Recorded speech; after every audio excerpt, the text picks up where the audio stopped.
안녕하세요. 사연 읽어주는 남녀입니다. 오늘도 와주셔서 감사드리며 그럼 오늘의 사연 바로 시작하겠습니다. 저는 올해 62입니다. 조그만 임대 건물 하나를 가지고 소박하게 살고 있죠. 혼자라고 적적하거나 쓸쓸하진 않아요. 7년 전 세상을 떠난 남편 몫까지 제가 열심히 살아야죠. 자식은 둘입니다. 장가간 아들과 딸이죠. 아이들 걱정 없이 조용히 늙어가려 했는데 인생은 제 뜻대로만 되진 않더군요. 돌이켜보면 그때 저는 이미 불길한 일들이 벌어질 것을 예감하고 있었는지도 모릅니다. 고요한 바다의 일렁이는 작은 물결이 큰 파도가 될 줄 몰랐듯이요. 저는 하루하루 참 단순하게 살았습니다. 임대 건물을 관리하며 별탈 없이 새들어 사는 사람들 얼굴 보는 게 작은 기쁨이었죠. 매주 일요일이면 교회에 나가 소박한 위안을 얻곤 했어요. 함께 예배드리고 봉사하며 동네 이웃들과 어울리는 재미도 쏠쏠했죠. 결혼한 아들 부부와 딸 부부가 가끔 찾아올 때는 아침부터 분주히 음식을 준비했습니다. 맛있게 먹는 모습을 보면 그 자체가 행복이죠. 화려하지는 않아도 잔잔하고 평온한 삶, 그것이면 충분했습니다. 며느리는 저만 보면 언제나 어려운 사정을 털어놓았어요. 제 아들은 벌이가 나쁘지 않은 편이지만 살림이 힘들다는 며느리의 하소연을 듣다 보면 어쩔 수 없이 마음이 흔들렸죠. 때로는 밀린 카드값 때문에 숨이 막힌다며 울먹였고 또 한 번은 병원비가 없어 아프다고 했습니다. 그때마다 저는 마음이 불편해서 며느리 계좌로 적지 않은 돈을 보내곤 했어요. 고맙다고 전화를 하는 며느리 목소리를 들으면 저도 마음이 풀렸습니다. 그래, 내가 조금 아껴 쓰고 저 아이들이 잘 지내면 그걸로 됐다 싶었죠. 저에게 남은 인생은 길지 않으니 제 욕심을 줄이고 자식들이 잘 사는 게 맞다고 생각했습니다. 그런데 어느 날 둘째 딸에게서 다급한 전화가 왔어요. 엄마, 대박! 나 방금 세언니 SNS 봤는데 언니 장난 아니던데? 너 무슨 일인데 그리 호들갑이야? 뭐니 새언니가 명품 자랑이라도 하디? 어? 어떻게 알았어? 엄마 알고 있었어? 뭐? 예, 당연히 농담이지. 근데 지혜가 SNS에 명품 자랑을 했다고? 그래, 새언니 아주 명품 옷에 가방까지 호화롭게 질렀던데? 얘는 그게 말이 되니? 생활비 없다고 울먹이면서 전화한 게 어젠데. 걔가 명품 살 돈이 어딨어. 잘못 본 거 아니야? 엄마도 참 답답해 죽겠네. 엄마가 직접 봐. 내가 괜한 헛소리 하겠어? 지금 링크 보내줄게. 그래, 일단 내가 직접 확인부터 해보고 연락할게. 잠깐만 기다려봐. 딸이 보내준 링크로 들어간 순간 저는 정말 놀랐습니다. SNS 속 며느리는 제가 알던 그 아이가 아니었어요. 비싼 명품 가방과 고급 브랜드 옷, 유명 레스토랑에서 찍은 음식 사진들이 화려하게 가득 올라와 있었죠. 웃고 있는 며느리의 얼굴을 보니 화가 치밀어 올랐어요. 며느리가 어렵다며 매번 저에게 받아간 돈은 결국 저렇게 사치를 부리는데 사용된 것이었습니다. 내가 그동안 얼마나 바보 같았나 싶어서 손이 떨리고 정신이 아득했죠. 저는 곧장 며느리에게 전화를 걸었어요. 지혜야, 네 어머니. 다름이 아니라 이 치료는 잘했나 해서. 그럼요. 어머님 덕분에 싹 받았어요. 감사해요. 내가 필요해서 그런데 혹시 그 진료비 청구 영수증 좀 받을 수 있을까? 네? 그게 왜 필요하세요? 엄마가 좀 필요해서 그래. 아, 그게 버려서 없는데 다음에 드릴게요. 괜히 아들 부부 사는데 분란 일으키는 건 아닐까 해서 고민을 좀 했어요. 하지만 한 번은 짚고 넘어가야 할 문제이니 말을 했습니다. 내가 생활비나 병원비로 쓰라고 준 돈 정확히 어디에 썼는지 한번 보고 싶어서 그래. 그 정도는 해줄 수 있지? 어머님, 왜 그러세요? 저 생활비가 모자라서 꼭 써야 할 때만 썼어요. 정말이에요. 그래, 엄마는 믿고 싶지. 그런데 요새 지혜니가 명품들 사서 모은다는 이야기가 있어서. 진짜니? 네? 누가 그딴 이상한 소리를 했어요? 저 명품은커녕 가방도 없어요. 그래서 장바구니에 담아 다니는데.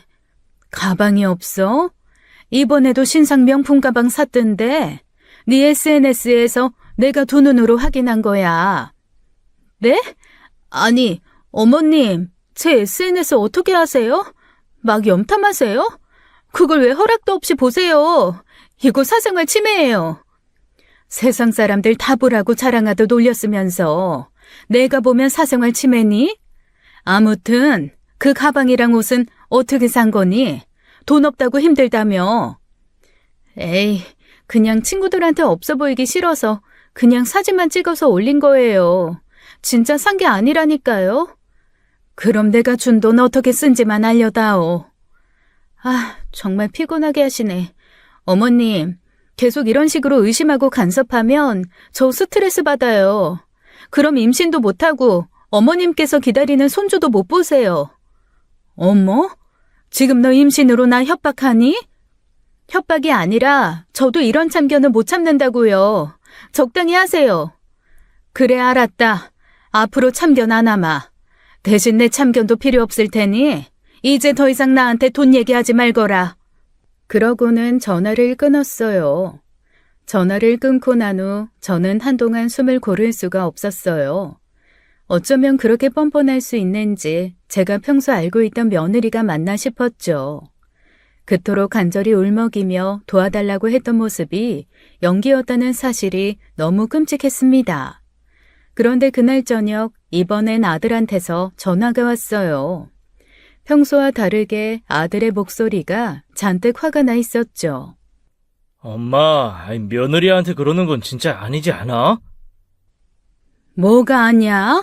어디 전화하자마자 엄마한테 승질이야, 승질이, 어? 엄마가 지혜한테 뭐라고 했다며. 지금 지혜 펑펑 울면서 쓰러지기 일보 직전이라고. 도대체 무슨 말을 하셨길래 이 난리냐고.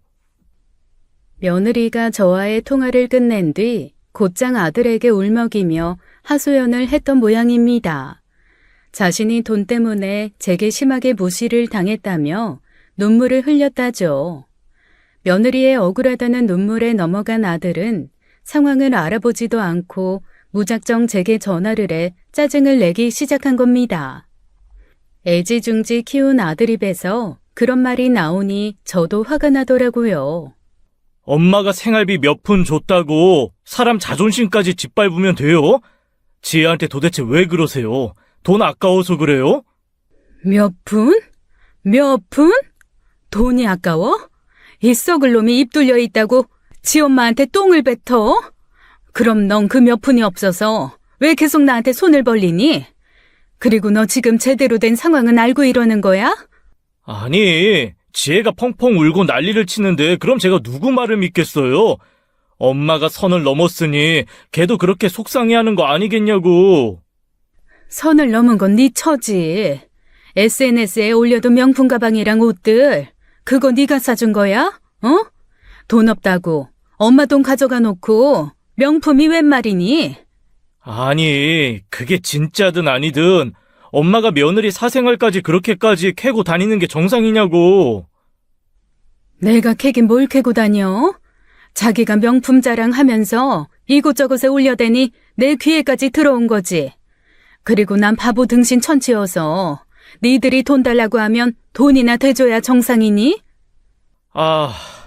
아무튼 제발 선 좀 지켜요, 엄마. 선은 너나 지켜라.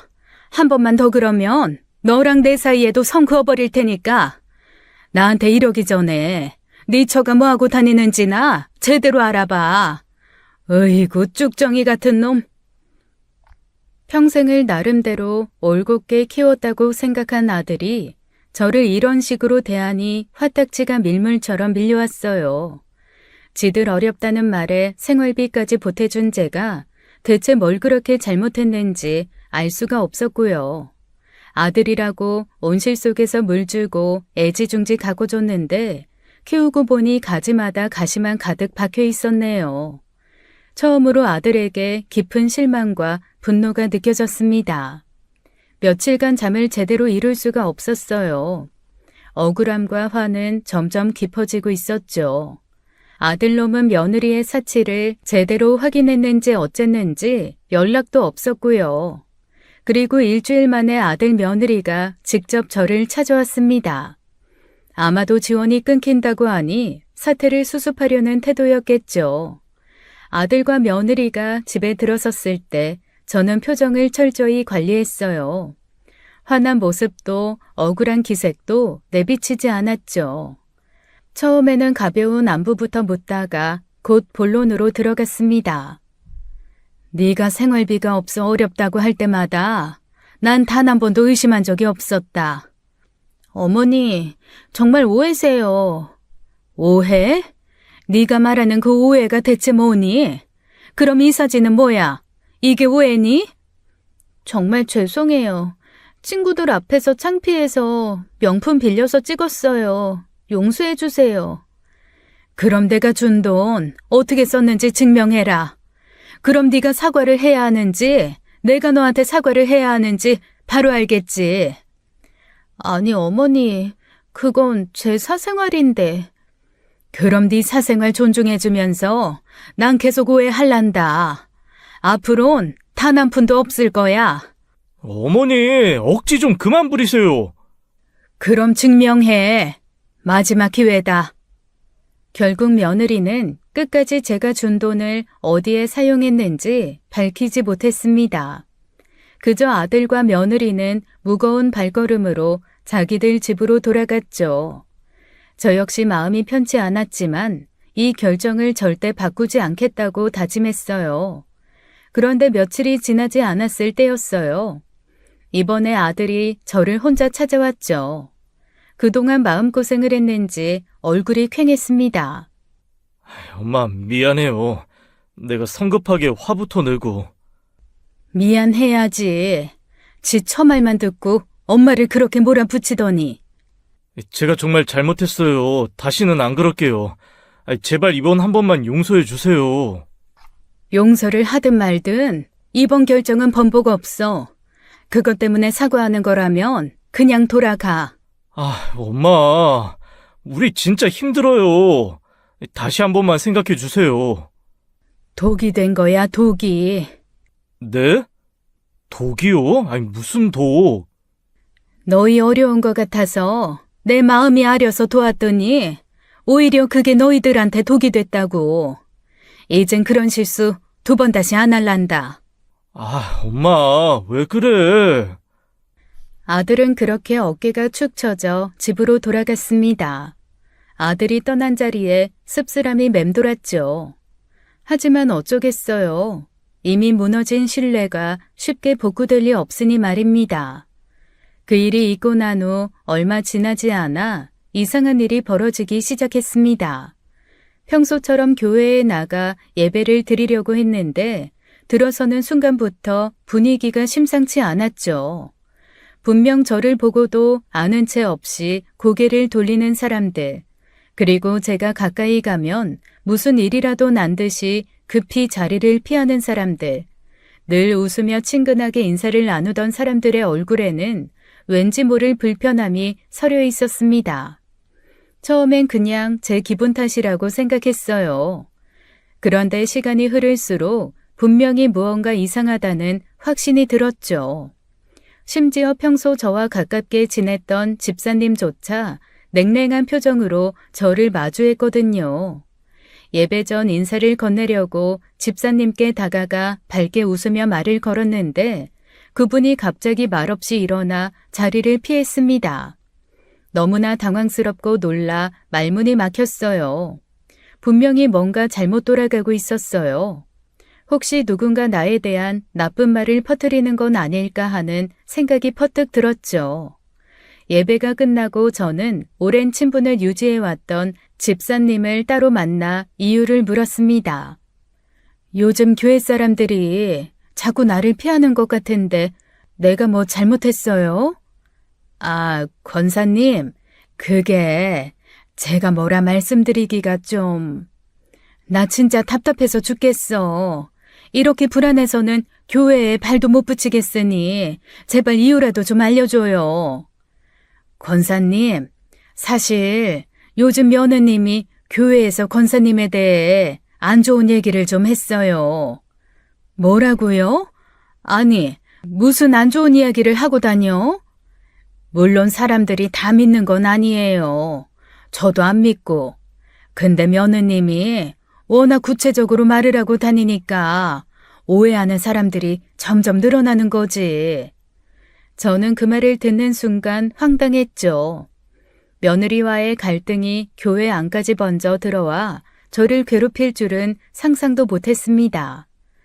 며느님이 갑자기 권사님께서 생활비 지원을 끊으셔서 막막하다고 저번 새벽 기도회에 나와서 엄청 울었어요. 이제 자기 어떻게 사냐고 눈물 뚝뚝 흘리면서 살 방법을 달라고 그렇게 기도를 하고 교인들한테 하소연을 했대요. 뭐라고요? 제가 걔 생활비를 끄는 데는 이유가 있었는데 정작 그 이유는 또 이야기는 안 하죠? 사람들이 다 자기 불리한 얘기는 안 하죠. 어떤 사정이 있는진 전혀 모르겠고 그냥 이유도 없이 지원을 끊으셔서 이제는 주말마다 아르바이트를 해야 해서 교회도 못 나온다고 했다더라고요. 사람들이 그거 듣고 좀 수군대는 거죠. 권사님이 좀 사시는데 어려운 며느리도 안 돕는다고. 그럴 거면 어려운 사람들 봉사는 왜 다니냐 이러는 거지. 괜히 소문이 살이 붙고 다리가 달려서 다닐까 봐 저도 걱정입니다. 기가 막히고 코가 막히다는 건 이럴 때를 두고 하는 말이겠죠.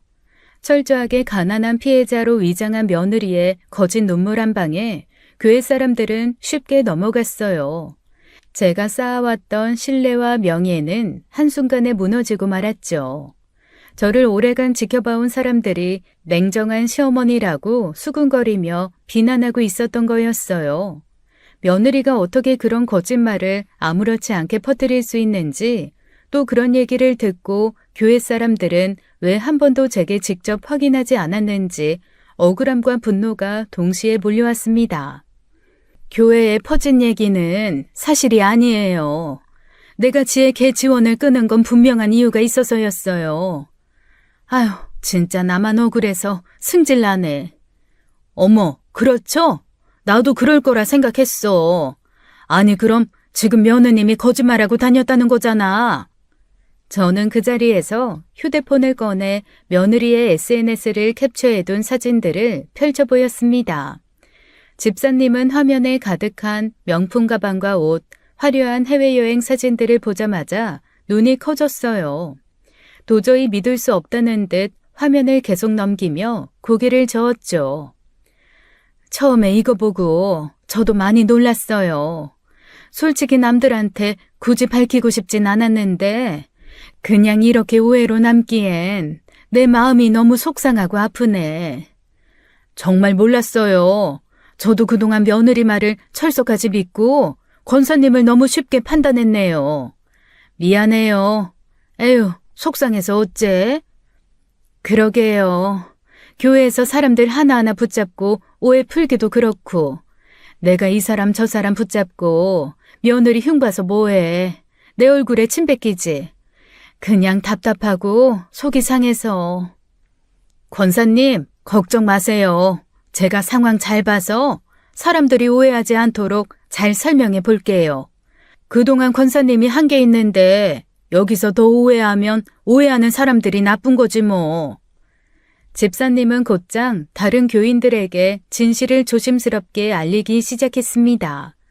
처음에 믿지 않던 사람들도 사실을 알게 되고 모두 큰 충격에 빠졌다고 해요. 며느리의 철저한 거짓말에 속아 제게 차갑게 대했던 자신들의 행동을 깊이 부끄러워했다고 했죠.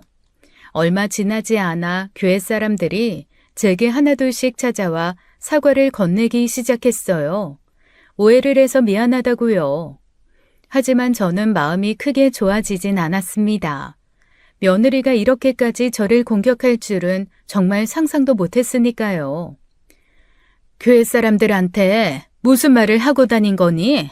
어떻게 없는 사실을 만들어서 그렇게 이간질을 하고 다닐 수가 있니? 다른 곳도 아니고 교회에서.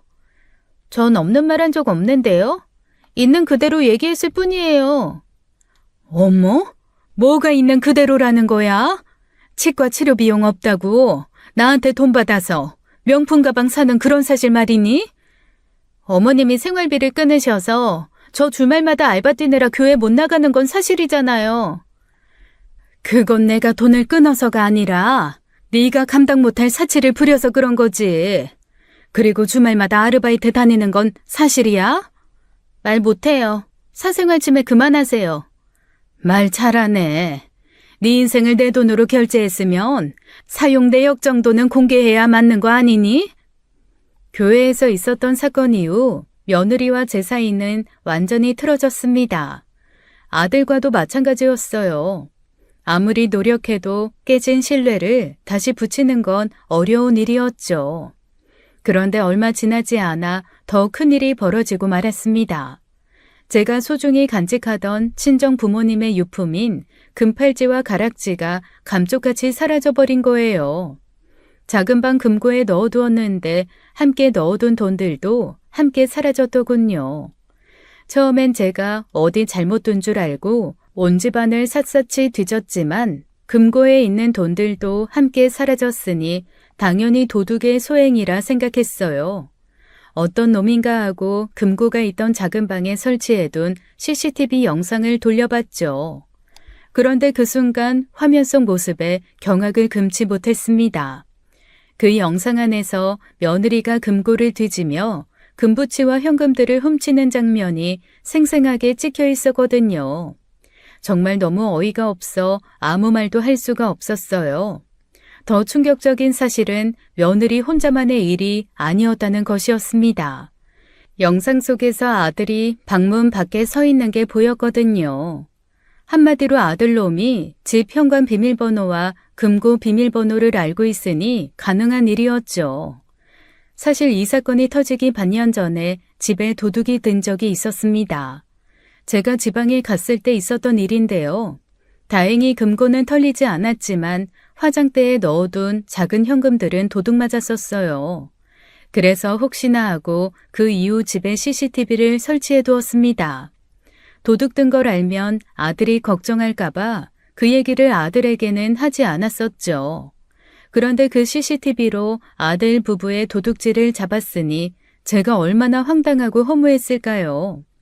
그 아이를 키우며 보냈던 시간들이 너무 허무했습니다. 믿었던 사람들의 배신이 이렇게 아프고 괴로운 것임을 그때 처음으로 온몸으로 느꼈네요. 영상 속에서 저를 더욱 고통스럽게 만든 것은 따로 있었습니다. 며느리가 유품과 금부치들 그리고 현금을 훔친 직후 누군가와 통화를 하며 깔깔거리며 웃고 있었어요. 며느리는 저를 두고 조롱하며 비웃고 있었어요. 돈은 많아도 쓸 줄 몰라서 자식들 다 떠나고 금고나 껴안고 사시는 분 있잖아. 딱 우리 시어머니 얘기라니까? 한때는 내 자식처럼 여겼던 며느리에게 이렇게 철저히 배신당했다는 사실이 견딜 수 없이 슬펐습니다. 동시에 얼마나 오랫동안 나를 바보로 알고 속이며 살아왔는지 생각하니 치가 떨렸어요. 억울함과 분노는 더 이상 참을 수 없는 한계를 넘어서고 있었고요. 당장에 경찰을 불러 콩밥을 먹이려다가 일단 한번 참고 이야기를 먼저 들어보기로 했습니다. 제가 아들 부부에게 해줄 수 있는 마지막 잡이었어요. 마음을 단단히 다잡고 감정을 철저히 숨긴 채 아들과 며느리를 집으로 불렀습니다. 아들과 며느리가 집에 도착했을 때 저는 태어난 척 차를 내오고 두 사람 앞에 조용히 앉혔어요. 아무 일 없다는 듯 차분하게 대화를 시작했죠. 며칠 전에 집에 도둑이 들었어. 내 부모님 유품이 감쪽같이 사라졌더라. 아무래도 범인, 너희가 혹시 알고 있니? 알면 내 얘기 좀 전해달라고. 저희는 전혀 몰라요. 그런 일이 있었는지도 처음 들어요. 나한테 정말 소중한 물건들이라서 그래. 억만금보다 중요한 물건이라고. 혹시 모르니? 어머니, 저희 정말 몰라요. 혹시 저희를 의심하세요? 그래, 알았다. 몰라야 할 거야. 혹시 아는데 거짓말하는 거면 일 정말 심각해진다. 아들, 너는 어때? 너도 엄마한테 할 말 없어? 왜 그래? 몰라, 우리는. 아니, 나 좀 기분 나쁘다. 내가 어렵다고 아무렴 엄마를 털까? 아니, 모른다고 몇 번을 말씀드려요? 저희가 가져갔다고 생각하시는 거예요? 아, 진짜 기분 나쁘네요. 기분이 나쁘다. 그러면서 제가 잠깐 정신을 놓고 유품을 잘못 보관한 것 아니냐며 오히려 저를 탓하기 시작했어요. 너무나 뻔뻔한 그 태도에 이제 더 이상의 자비는 없다 생각했죠. 엄마 요즘 자꾸 깜빡깜빡 하던데 정신줄 놓고 어디 엉뚱한 데다 놓고 기억 못하는 거 아니야? 잘 좀 찾아봐. 정신줄 놓은 놈은 내가 아니라 도둑 새끼들이겠지. 안 그래? 도둑 새끼들? 복수형이네? 아, 엄마. 괜히 사람 의심하지 말고 다시 찾아봐. 어머님 계속 이렇게 의심하시면 저희도 참기 힘들어요. 마지막으로 기회를 주는 거다. 지금 솔직히 털어놓으면 최악의 상황까진 가지 않을 거야. 진짜 모른다니까요? 왜 계속 저희를 범인 취급하세요? 이제 끝이었습니다. 아들과 며느리의 뻔뻔한 거짓말과 연기에 진저리가 났죠. 저는 핸드폰을 꺼내 CCTV 영상을 두 사람 눈앞에 꺼내 펼쳤어요. 화면이 재생되자 두 사람의 얼굴이 순식간에 굳어졌죠. 이제 빠져나갈 생각은 하지 마. 내가 말했지? 기회 줄 때 양심 선언하면 최악의 경우까지는 안 간다고. 이게 뭐예요? 세상에, 이런 게 있었어요? 가정집에 무슨 CCTV를 설치해요?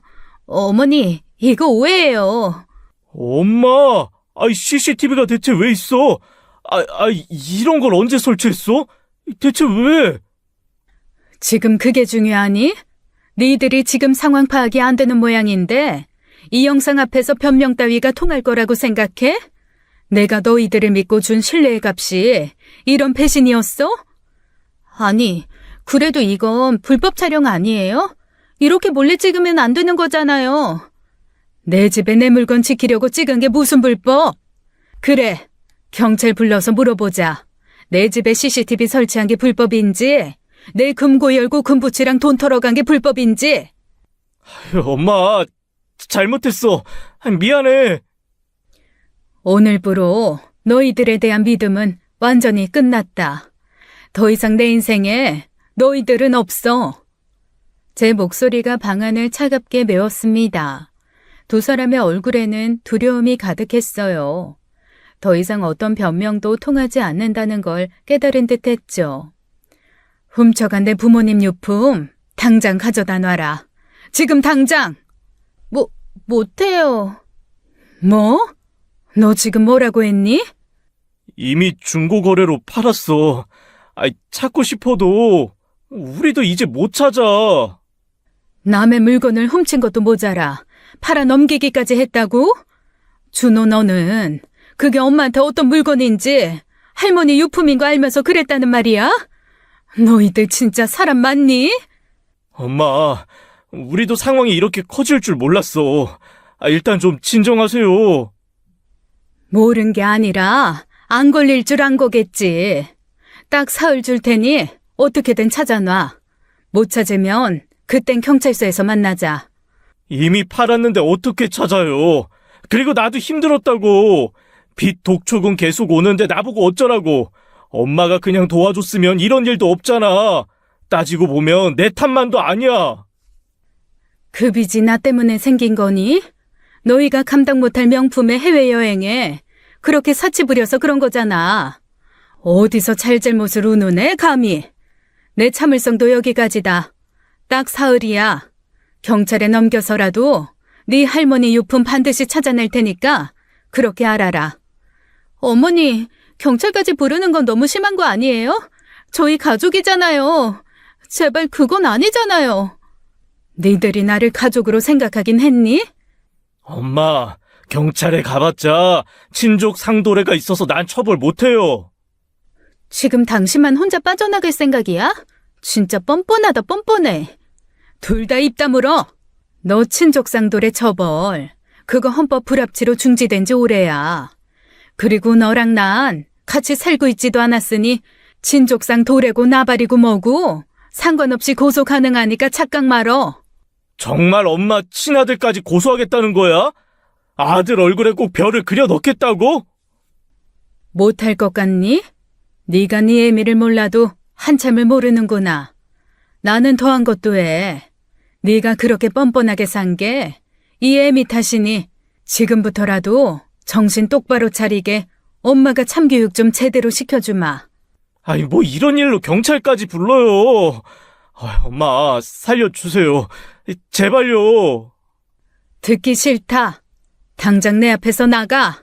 내 눈앞에서 썩 사라져.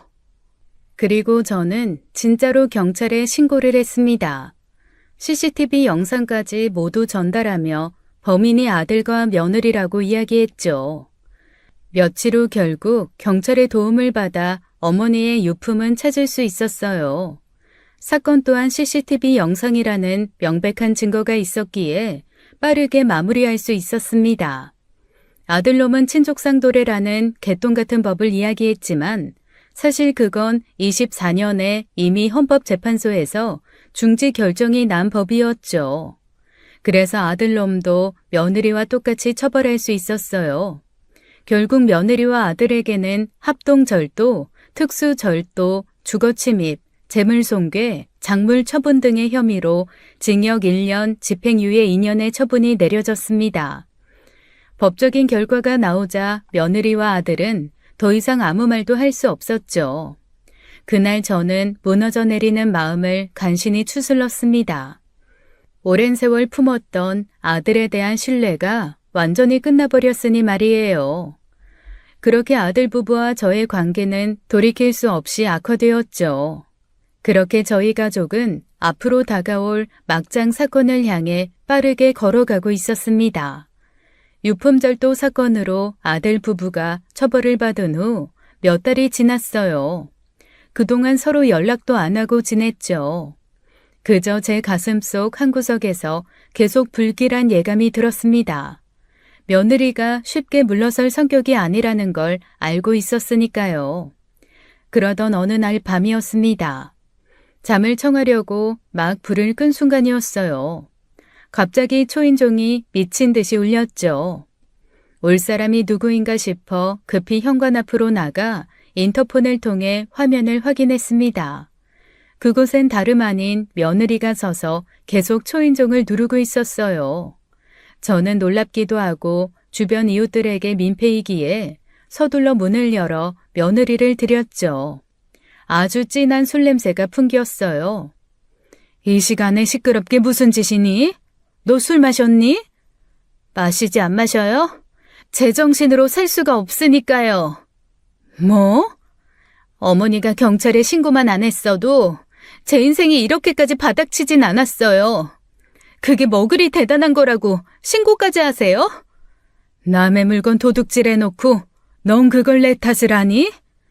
어머니가 모른 척 눈 감아줬으면 우리 다 같이 행복하게 부자로 잘 살았어요. 결국 어머님 때문에 어머님 아들도 인생 막장된 거라고요. 이제 좀 행복하세요? 기가 막혀서 말이 안 나온다. 네가 저지른 짓은 생각도 안 하고 끝까지 나한테 책임 떠넘기는 그 뻔뻔함은 대체 어디서 나온 거니? 어머니가 신고만 안 했으면 그 돈으로 사둔 코인 벌써 5배나 올랐단 말이에요. 이거 어떻게 책임지실 거예요? 네? 오른 만큼 돈으로 주실 수 있냐고요? 그걸 내가 왜 주니? 설사 올랐다고 하더라도 도둑질한 돈으로 투자해서 돈 벌 수 있으면 세상 사람들 다 도둑질부터 시작하겠다. 은행원들도 그렇게 남의 돈 훔쳐서 투자하다가 걸리면 교도소 가는 게 이 나라 법이야. 넌 그걸 지금 변명이라고 하니? 변명이 아니라 알려드리는 거예요. 그리고 제가 어머님한테 왜 변명을 해요? 처벌 다 받았는데. 저 이제 변명할 거 없어요. 집행유예 받았다고? 넌 네가 처벌 다 받았다고 생각하는 거지? 그거 법이 한번 참아준 거야. 앞으로 제대로 살라고 한번 봐준 거라고. 그런데 네가 이렇게 막 나가면 이제 법도 더 이상 너한테 안 참을 듯하다. 헛소리는 여전하시네. 결국 팩트는 어머니가 저랑 어머니 아들 인생 망친 거예요. 그게 팩트라고요. 대체 어떻게 책임지실 건데요? 책임? 책임은 네가 져야지. 이 모든 일이 네 욕심과 허영 때문에 벌어진 거지. 내가 벌인 일이니?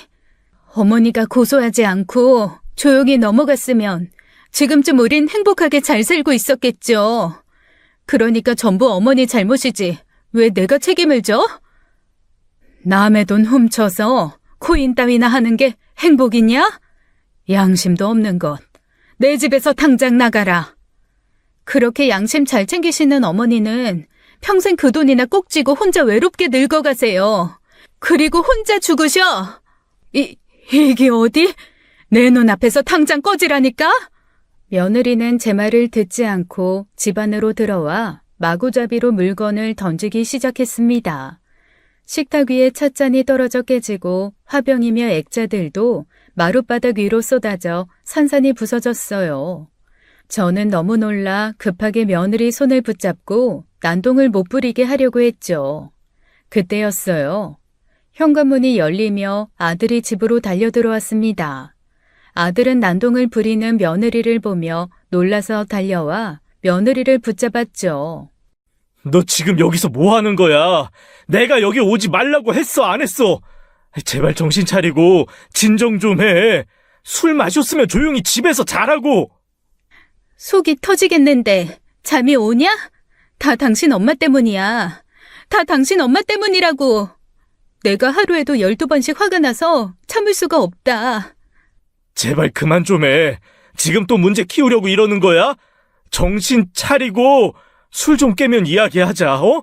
아유, 서지혜 가만히 좀 있으라고. 내가 저 여자 콱 담가버릴 거야. 그 순간이었습니다. 며느리는 아들에게 잡힌 몸을 빼내기 위해 아들을 강하게 밀쳤습니다. 갑작스러운 밀침에 아들은 중심을 잃고 그만 뒤로 넘어졌죠. 그 찰나 아들의 머리가 식탁 모서리에 세게 부딪히며 아들은 바닥으로 쓰러졌어요. 순간 저는 숨이 턱 막히는 공포를 느꼈습니다. 머리를 부딪히며 어마어마하게 큰 소리를 냈거든요. 무언가 부서지는 소리였어요. 아들은 미동도 없이 바닥에 쓰러져 있었고 머리에서 피가 흘러나오기 시작했습니다. 정신이 혼미해졌지만 급히 아들 곁으로 달려가 상태를 확인했어요. 하지만 의식이 없었죠. 저는 떨리는 손으로 급히 휴대폰을 들어 응급구조대에 신고를 했습니다. 며느리는 상황의 심각성을 깨달았는지 얼굴이 창백해져 아무 말도 하지 못한 채 제자리에 멈춰 서 있더군요. 저는 아들을 끌어안고 며느리를 향해 소리쳤습니다. 네가 지금 무슨 짓을 한 건지 아니? 이를 어째? 119, 어서 119 불러. 아니에요. 제가 그런 거 아니에요. 전 진짜 이럴 생각 없었어요. 어머, 어떡해. 아니야. 진짜 아니야. 준호 씨, 장난하지 말고 일어나. 어떻게 일을 이 지경까지 만들어? 저는 정신이 나간 며느리를 들어하고 서둘러 119 전화를 했어요. 얼마 지나지 않아 이웃들이 소란스러운 소리를 듣고 집 앞으로 몰려들기 시작했습니다. 곧이어 구급차의 사이렌 소리가 어둠 속에 울려 퍼지며 집 주변은 순식간에 아수라장으로 변해버렸죠. 아들은 구급차에 실려 급히 대학병원 응급실로 옮겨졌습니다. 저도 구급차를 뒤따라 병원으로 향했죠. 병원 응급실 앞에서 기다리는 동안 시간은 멈춘 듯 더디게 흘러갔어요. 의사는 무거운 표정으로 두개골 골절로 아들이 머리를 심하게 다쳐 상태가 매우 위급하며 당장 수술하지 않으면 위험할 수도 있다고 말했습니다. 아들은 곧바로 긴급 수술실로 옮겨졌어요. 수술은 오래 걸렸고 저는 초조함 속에서 기다릴 수밖에 없었습니다. 그 사이 연락받은 딸 부부가 병원에 달려왔어요. 그동안 거리적으로 멀리 사는 딸에게는 아들 부부의 만행을 알리지 않았어요. 뭐 좋은 일이라고 하나하나 전화해서 떠벌리기도 싫었고요. 뒤늦게 오빠의 사고 소식을 들은 딸은 병원에서 그동안의 사연을 듣고는 얼굴이 벌개지도록 분노를 했죠. 참 사위복이 민망하고 나쁘끄러웠어요.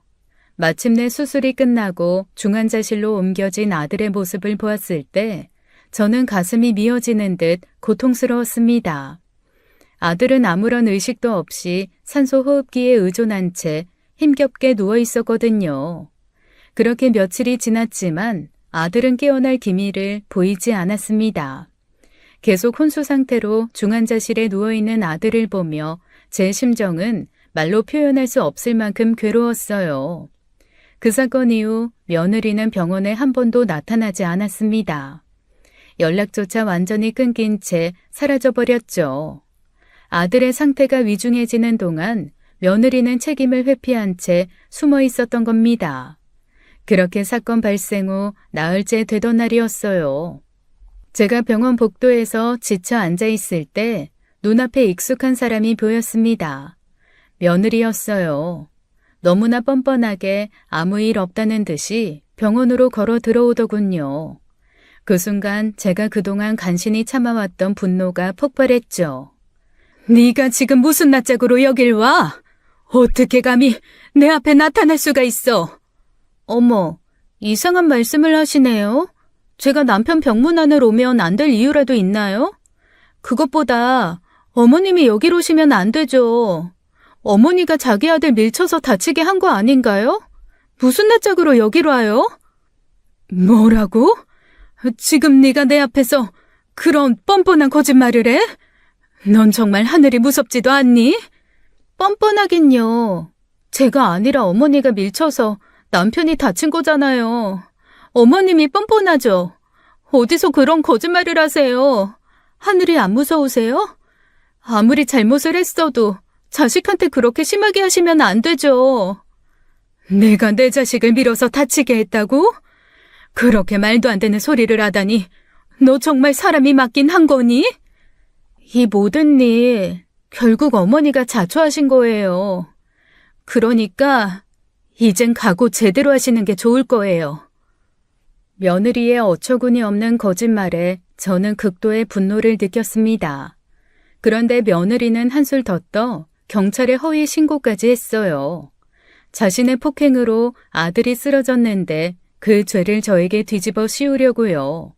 잠시 후 병원에 경찰이 도착했고 저는 어처구니 없게도 폭행 혐의로 경찰서에서 조사를 받아야 했습니다. 너무나 기가 막힌 상황이라 말이 나오지 않았어요. 제 결백을 강하게 주장했지만 증거가 없었죠. 집에 있던 CCTV도 금고가 있던 작은 방을 찍고 있었기에 사고가 일어난 거실에는 아무것도 없었어요.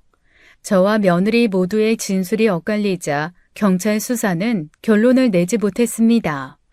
허위 신고로 인해 제가 무고하게 경찰서에서 조사를 받게 되자 저는 이루 말할 수 없는 분노와 정신적 고통에 빠졌어요.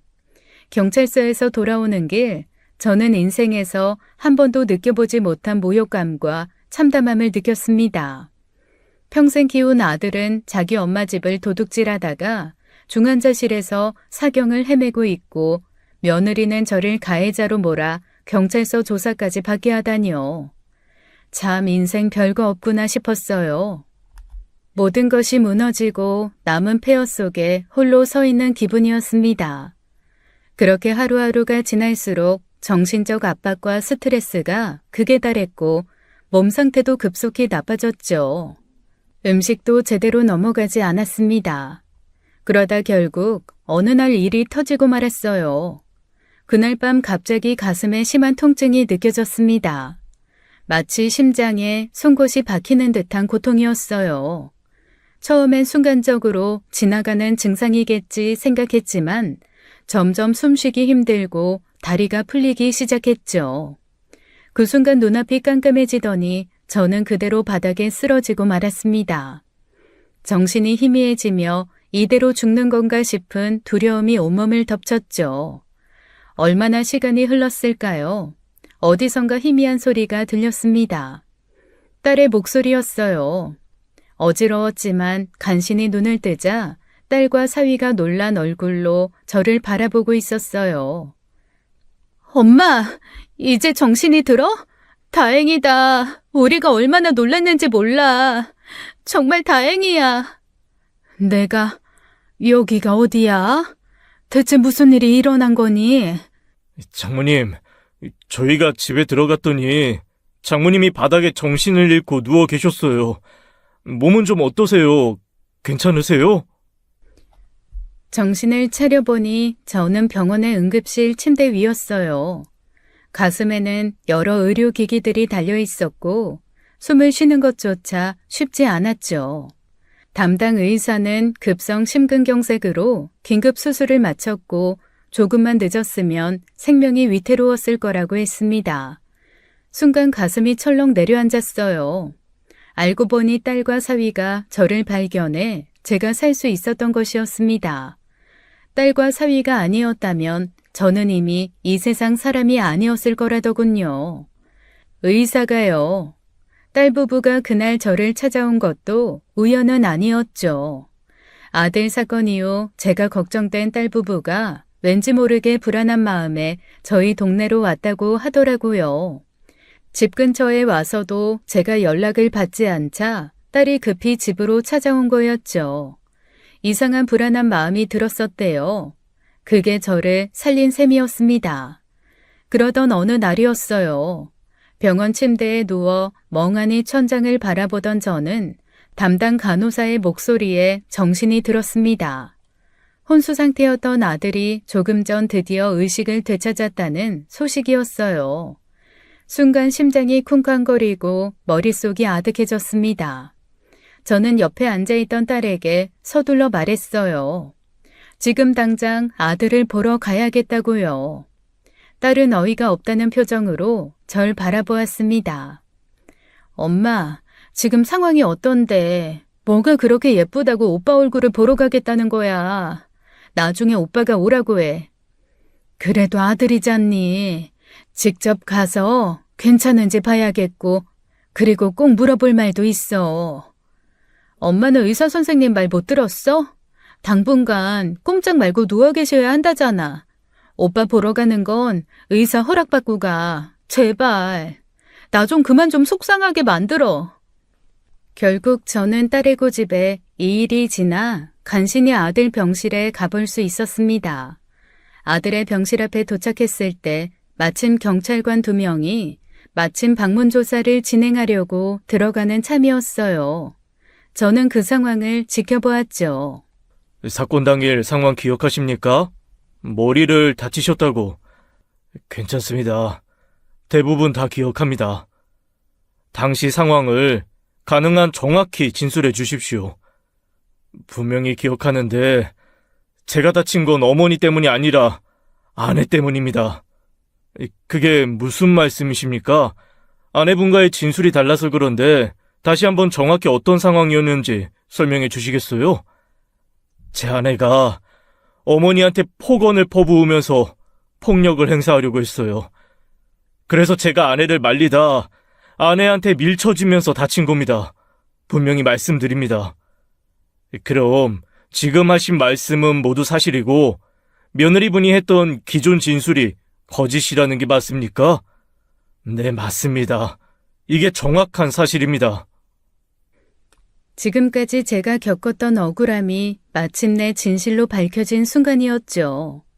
그동안 며느리가 경찰과 사람들에게 퍼뜨렸던 거짓말이 한순간에 무너지는 것을 확인하고 나니 저도 모르게 눈물이 핑 돌았습니다. 그렇게 야속하던 아들이었지만 그래도 진실은 말해주는구나 싶었고요. 경찰관들은 아들의 진술을 바탕으로 사건을 다시 조사하겠다고 하고는 자리를 떠났죠. 그 직후 딸이 아들 병실로 씩씩거리며 쳐들어갔어요. 오빠, 어떻게 사람이 돼서 엄마 집을 털 생각까지 해? 미쳤어?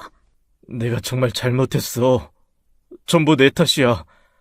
변명할 여지도 없어. 오빠 욕심 때문에 엄마가 목숨까지 잃을 뻔한 거 알아? 어떻게 그럴 수가 있어? 그땐 그냥 어머니가 날 이해해주지 않는다고만 생각했어. 정말 내가 미쳤었나 봐. 후회돼서 미치겠다. 이제 다시는 엄마 앞에 나타나지 마. 얼굴 볼 생각도 하지 말고. 나도 이제 오빠 안 볼 거야. 오늘이 마지막이라고. 알아? 그래. 더는 나도 할 말이 없어. 정말 미안해. 너한테도 엄마한테도. 이후 사건은 처음부터 다시 조사가 시작되었어요. 며느리는 경찰서에서 재조사를 받으면서도 끝까지 거짓 주장을 굽히지 않았죠. 오히려 자신이 아니라 제가 폭력을 휘둘렀다고 뻔뻔하게 진술하며 제가 아들과 짜고서 거짓말하는 거라고 했습니다. 끝까지 저를 가해자로 몰아갔죠. 하지만 결국 결정적인 증거는 아들의 진술이었어요.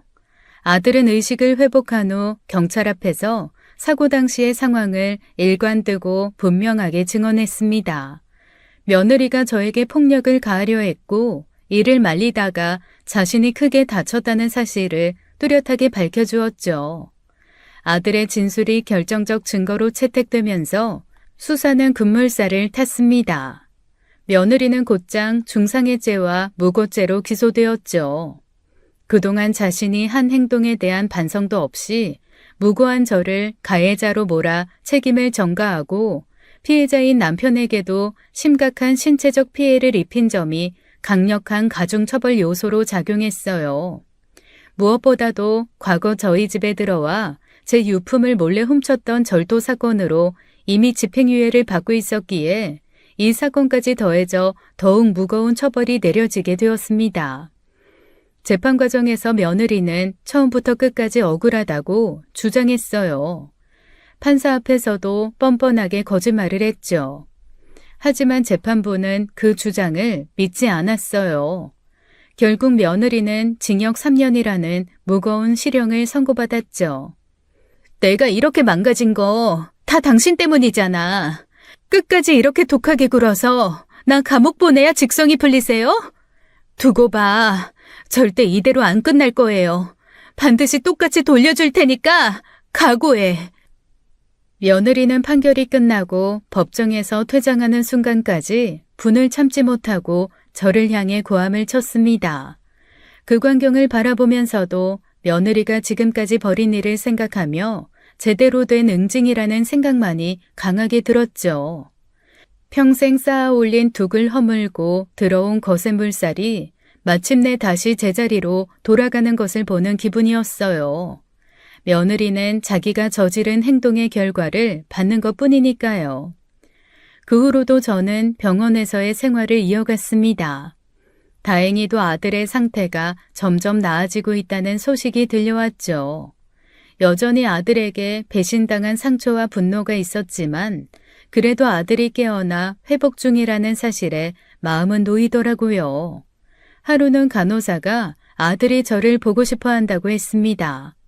잠시 망설였지만 결국 아들의 병실로 갔어요. 아들이 저를 보며 눈물을 흘렸습니다. 엄마, 내가 너무 잘못했어. 엄마 마음을 아프게 하고 큰 상처만 줘서 정말 미안해요. 진작 정신 차리지 못한 날 용서해줘요. 이제 와서 네가 그러니 마음이 더 아프구나. 하지만 엄마도 아직은 네가 준 상처가 너무 깊어서 쉽게 용서하긴 힘들 것 같아. 내가 어머니 말보다 아내 말을 믿고 어머니를 지켜드리지 못한 게 평생의 한이 될 것 같아요. 정말 죄송해요, 엄마. 그동안 받은 상처가 너무 컸기에 완전히 용서하기는 쉽지 않았어요. 무엇보다 아들을 위해서라도 쉽게 용서해주는 것은 안 될 일이었죠. 아들도 저의 마음을 이해한 듯 고개를 숙였습니다. 그 후 아들은 병원에 있는 동안에도 며느리를 상대로 이혼 소송 절차를 진행했어요. 변호사를 통해 신속히 이루어졌죠. 이미 며느리는 구속되어 있었기 때문에 이혼 절차는 생각보다 빠르게 처리되었어요. 그렇게 아들은 며느리와도 이혼을 했죠. 모든 사건이 마무리되고 저는 퇴원을 하여 제 집으로 돌아와 홀로 지내기 시작했습니다. 그런데 며칠 후 딸 부부가 저를 찾아왔어요. 엄마 혼자 두는 거 이제 너무 걱정돼서 안 되겠어요. 이제 우리랑 같이 살아요. 고맙긴 한데 너희한테 괜히 폐만 될까봐 망설여지는구나. 엄마도 참 가족끼리 무슨 폐예요. 더 이상 혼자서 힘들게 지내게 안 할 테니까 이제 제발 고집 그만 부려요. 결국 저는 딸의 진심을 받아들여 딸이 사는 동네로 가서 합가를 시작했습니다. 아들과는 건강을 회복한 뒤 가끔 연락을 합니다. 명절이나 생일 때 정도예요. 이제 서로의 안부만 주고받는 사이가 되었지만 저는 그것으로 현재는 충분하다고 느낍니다. 이번 사건을 겪으며 저는 가족 간의 신중함과 지혜가 얼마나 중요한지 뼈저리게 깨달았어요. 서두르지 않고 천천히 징검다리를 건너듯 이제 저는 가족이란 관계에서 더욱 조심하고 현명하게 살아야겠다고 깊은 성찰을 하게 되었습니다. 이제 저는 과거에 더 이상 얽매이지 않기로 했어요. 남은 인생 제 자신을 최우선으로 여기고 자유롭고 건강한 노년을 보내리라 굳게 결심했습니다. 지금까지 사연 읽어주는 남녀였습니다. 끝까지 시청해주신 여러분 감사드리며 저희는 다음 사연으로 돌아올게요. 감사합니다.